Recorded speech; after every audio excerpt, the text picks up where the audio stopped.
Muy buenas noches. El grupo Marcos Escudero les da la bienvenida y les agradece su participación en en esta nueva sesión de los diálogos al café, que está titulada Entre elecciones y conflicto social. Vamos a hablar esta noche de la situación que vive el país, teniendo en cuenta que en menos de 2 meses deberíamos tener elecciones nacionales. Elecciones que se muestran además como la única oportunidad que tiene el país de salir de esta situación complicada en la que se encuentra, en el marco de una crisis institucional muy fuerte, con un tribunal constitucional autoprorrogado que tiene en jaque permanente a un tribunal supremo electoral que aparece cada vez más débil, en el marco además de una crisis económica muy fuerte, la peor en varias décadas, y que se siente cada vez más, que la gente la siente cada vez más, y además con los conflictos sociales que han parado el país o han bloqueado buena parte del país durante 2 semanas y que han tenido esos resultados trágicos de violencia y de muerte, y que además han develado la relación que existe entre alguna parte, al menos, de las organizaciones sociales en el país y el narcotráfico. Para hacerlo tenemos la participación de tres expertos en temas políticos bolivianos. Son personas conocidas por todos nosotros, no requieren, ninguno necesita gran introducción, así que la vamos a obviar y vamos a invertir más bien ese tiempo en sus presentaciones. Marité Segada, Manuel Suárez y Fernando Molina, que a los que les hemos propuesto unas cuantas preguntas como punto de partida para el diálogo, pero que por supuesto son solamente indicativas y no deberían limitar su participación en la charla. Una tiene que ver con el impacto de los bloqueos. ¿Cuál ha sido el impacto de los bloqueos rurales y cuál es el lugar de Evo Morales después del conflicto? ¿Cómo evalúan el desempeño del gobierno en la coyuntura del conflicto que se acaba de resolver? ¿Qué lugar tiene la oposición? ¿Cómo se ve la campaña electoral en este marco del conflicto? Y si es que podemos esperar más conflictos hacia adelante, o si deberíamos pensar más bien en que vamos a tener un par de meses relativamente pacíficos antes de las elecciones de agosto. Si les parece, les pueden hacer uso de la palabra durante entre 10 y 15 minutos de manera inicial, cada uno de ustedes, y después empezamos el intercambio y el diálogo con los participantes, que es la esencia y la característica de este espacio Diálogos al Café. Entonces, María Teresa, si estás lista, podemos empezar contigo de acuerdo al orden de las presentaciones. Claro que sí, muchas gracias, Daniel. A ver, el tema que han planteado es muy desafiante y nos invita realmente a lanzar algunas hipótesis para profundizar en estas características, ¿no? de la política en Bolivia. Muy rapidito, quisiera dar dos pincelazos a las características del sistema político boliviano para también explicar cómo se puede analizar cómo se puede percibir esta tensión tan fuerte entre el momento electoral y una conflictividad social que llegó a desbordarse y no sabemos todavía cómo va a terminar o va a seguir, ¿no? Quizás lo primero que me gustaría decir es que sabemos esto, pero igual lo voy a decir, que en el momento en Bolivia, ya desde hace varios años, no se puede hablar de la existencia de un sistema de partidos, ¿no? Ni siquiera la gente reconoce bien si es Alianza Popular, Alianza Pueblo, Libre, o sea, el nombre no es un referente. Tampoco el color. Si ustedes se fijan, antes de ponerme este saco, he dicho, estoy yendo de rosa. Yo me acuerdo que hace años uno decía, mejor no me he visto con un color porque me van a y hoy día ni siquiera hay el referente de los colores, o sea, más o menos uno sospecha por dónde va, pero ya no es esta instalación tan fuerte en la mente de la gente de que existe una institución, de que existe una sigla, un nombre, un lema y un color, ¿no? Eso ya no existe. Entonces, no hay un sistema de partidos y lo que tenemos que es en la oposición, ya sabemos, ¿no es cierto?, que es estas personalidades que han surgido en el ámbito político Y a nivel del MAS, y quizás esto ayude a explicar mucho lo que está sucediendo en Bolivia, el MAS nunca ha sido un partido político tradicional, ¿no es cierto? Y su característica de haberse afianzado tanto en realidad ha surgido de las organizaciones sindicales, campesinas, indígenas, etcétera, le da este carácter que se ha estado moviendo de manera permanente en una suerte, se ha convertido en una suerte de bisagra entre lo político institucional, forma partido, digamos, y lo social, forma, entre comillas, movimiento social u organizaciones corporativas, ¿no?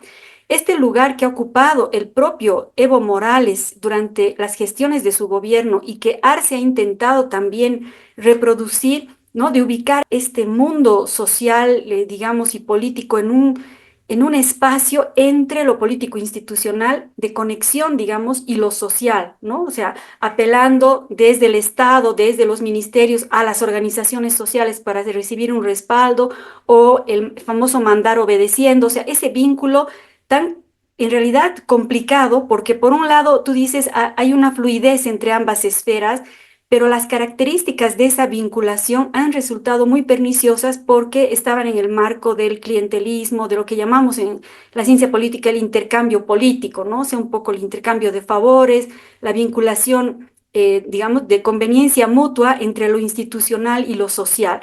Entonces, creo que ese modelo es muy fuerte, ha marcado muy fuerte a Bolivia en estas dos últimas décadas, para no hablar del pasado del siglo XX, que sabemos también cómo fue, y bien tiene su anclaje evidentemente en el 52, etcétera, pero para referirnos a lo último, es esa la situación. Ahora, ¿qué es lo que está ocurriendo en esa situación en el caso del MAS? Es muy curioso porque el que fue su caudillo, digamos, el que cuando el caudillo representaba una virtud para el movimiento al socialismo, se ha convertido en un boomerang. O sea, el mismo caudillo se está encargando de terminar, de disgregar todas las pequeñas piezas que unían de alguna manera este movimiento, ¿no? O sea, digamos, el mismo personaje, ¿no? Que era visto como una fortaleza, ahora es visto como el destructor, digamos, como la amenaza para esta organización. Y esto sabemos que viene por la implosión desde el 2019 que ha habido en el MAS y luego se repercute en la disputa entre candidaturas y los desacuerdos en la Asamblea Legislativa y la gran desorientación de las organizaciones sociales afines al MAS en este momento, por ejemplo, ¿no? Ya no sabe si tal sindicato, tal sector social es androniquista o es arcista o es evista, o sea, hay yo creo una desorganización que se ha reflejado también o se refleja un poco en la encuesta esta que podemos comentarla luego más adelante, ¿no? Porque no es el tema de esta discusión. Entonces, hay una irremediable fractura en este denominado, desde mi punto de vista, ¿no? En este denominado instrumento político. De alguna manera, esta emergencia de Andrónico como posibilidad que me da la impresión de que en gran medida ha sido muy construida, simbólica e intelectualmente también esta figura, ¿no? Que tal vez no estaba preparada, tal vez más bien era un líder más hacia el futuro, pero lo han precipitado al campo político por esta emergencia de reunificación del MAS, ¿no? Y esta iniciativa no solo conviene a Bolivia, sino también a todo un marco regional más grande. ¿Qué aspectos positivos tiene y qué refleja Andrónico en este momento, en esta vinculación entre lo institucional y lo social?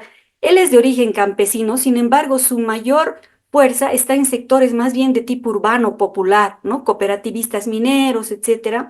Es un heredero no reconocido de Evo Morales, y creo que ese es su punto más crítico. Su formación académica y su paso por la presidencia del Senado le dan un plus, pero al mismo tiempo, y claro, está rodeado también de un círculo de intelectuales que lo están, digamos, apoyando, pero al mismo tiempo tiene muchísimas desventajas desde esta posición en que está en este momento, ¿no? ¿Cómo va a lidiar con estos dos mundos? Porque él proviene de un mundo del Senado, desde el campo político institucional, pero también tendría este plus de las organizaciones sociales, ¿no?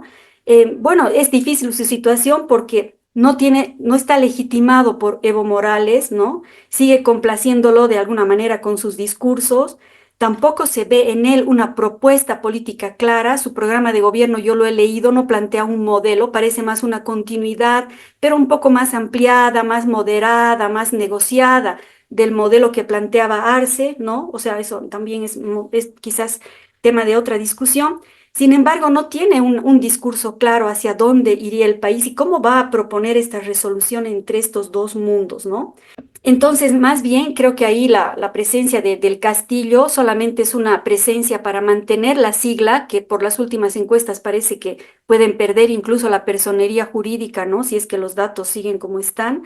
Quizás tener una representación parlamentaria que les garantice cierto blindaje o cierto ejercicio de poder en las decisiones y de alguna manera que no muera esta organización que con tanto impacto histórico llegó a Bolivia a inicios de siglo, ¿no? Pero lamentablemente también Castillo ha heredado toda la crisis actual del gobierno y no parece incluso la gente entender que tiene ningún afecto desde la población en términos electorales. Entonces, en ese mundo, y ahí entro al tema que me gustaría realmente reflexionar, pero es necesario un poco mirar qué pasa a nivel del sistema político. Creo que estamos en Bolivia hay que mirar la política, el campo político siempre desde sus dos dimensiones, ¿no? Interconectadas, como decíamos. Este mundo institucional, de la institucionalidad democrática que se ha construido a partir del 82, ¿no? Con más claridad, y el otro mundo es la dinámica social por donde realmente discurre la política en Bolivia, ¿no? Que ya de eso tenemos muchísimas señales, no solo en momentos críticos, sino de manera permanente, justamente por la presencia del MAS. Esta vinculación ha sido muy, digamos, muy cercana en este último tiempo. El gran problema es que esta institucionalidad democrática está en este momento en una situación de absoluta precariedad por varias cosas, ¿no? Por ejemplo, el predominio es solo nombrarlas porque todos las sabemos día a día, este predominio tan atípico del Tribunal Constitucional plurinacional como un ente que define ahora lo político electoral, es algo absolutamente fuera de lugar, pero está sucediendo. Las graves disonancias que hay al interior del organismo electoral y entre el organismo electoral y las otras instancias de gobierno, un órgano electoral que frágil, pusilánime, ¿no? Que no ha estado manteniéndose claro en sus decisiones y no hay la sensación de que realmente garantiza un proceso electoral con autoridad. Por otra parte, todo lo referido al órgano judicial que ya conocemos, esta sensación también de que el Ejecutivo se está sosteniendo apenas en el ejercicio del gobierno, ¿no? Para poder cumplir tal vez su mandato hasta noviembre. Y toda esta crisis y estampida que ha habido a nivel del legislativo, ¿no? Donde han estallado las siglas, han estallado los representantes y no se tiene claridad sobre quién corresponde a quién o cuál va a ser la línea, digamos, de decisiones, ¿no? Y algo que es muy preocupante en este mundo de la institucionalidad, digamos, es a lo que ya dijimos que no hay partidos, pero se añade este elemento que es estructural, es un Estado incapaz de ejercer un control territorial, ¿no? Todo lo que ha sucedido estos últimos días en Yayagua, por ejemplo, nos muestra esa incapacidad ni siquiera de aplicar los aparatos de coerción de manera adecuada cuando corresponde. En otro momento se discutirá también estos alcances de la crisis, de los bloqueos, pero evidentemente ahí se ha percibido esta debilidad, esta gran debilidad del Estado, ¿no? De controlar, de qué capacidad tiene de, digamos, por ejemplo, ejercer su autoridad en todo el territorio del trópico cochabambino. Y no había sido solamente el Chapare, habían habido enclaves en el país como Yayagua y sabemos que hay otros lugares también en nuestro país donde no tiene pisada el Estado. Ese creo que es el factor más complejo de esta situación, ¿no? Por otra parte, tenemos una dinámica ya para ir cerrando el otro factor, Daniel, una dinámica social y política que ha impactado de manera permanente en las decisiones y en el campo político y que ahora está fuertemente exacerbado por efecto de la crisis económica, los conflictos sociales, ¿no? Que ya conocemos cuáles son las causas y que se han dirimido en bloqueos y en violencia, porque aquí también hay una fuerte contaminación, lo hemos visto en todos los discursos del evismo, digamos, donde se sabe que su objetivo es incorporarse en el ámbito institucional para participar en elecciones, pero todo su montaje está hecho sobre los conflictos sociales agravados por la crisis, ¿no? Con el pacto de unidad, etcétera. Entonces se han creado como además mundos paralelos, ¿no? Que están tensionados y que están fuertemente marcados, lo que hemos visto en las últimas semanas, por este mundo, digamos, irregular, delincuente, si ustedes quieren, ¿no? que está muy presente en en la reproducción y la sobrevivencia de estos sectores, ¿no? ¿Hasta qué punto estas comunidades están imbricadas con sectores narcotraficantes o de comercio de de marihuana, etcétera? Son temas muy complejos, no hay una investigación seria sobre eso, pero nos está mostrando que ya no es solo un estado con huecos, como diagnosticaba un informe del PNUD hace años, sino es un país con huecos, ¿no? O sea, realmente hay territorios, lugares donde la propia sociedad está marchando por dinámicas totalmente ajenas a este esfuerzo desde la política de institucionalizar, de ordenar, de tratar de regir la acción y la convivencia a partir de de una regulación, ¿no? Legal y institucional. Entonces, aquí en este escenario tan confuso, tan difícil, que quizás hay que recuperar la palabra clave que gobernó, no, que se impuso, no quiero usar gobernó porque justo tiene que ver con eso, que era clave para entender la dinámica política en Bolivia en los 90 y que de nuevo tiene que llevarnos a reflexionar, que es la palabra gobernabilidad. Porque la gran pregunta es no solamente si hay condiciones en este momento para que se pueda llevar adelante la elección, que parece que por fuerza de la realidad sí estamos todos como comprometidos con ese proceso y al parecer está cada vez más llana esa posibilidad que era una duda hace 2 semanas, pero al parecer todo indica que todos estamos viendo como un escenario de resolución, pero luego la gran pregunta es, ¿y con qué gobernabilidad va a poder contar cualquiera que sea que llegue al poder?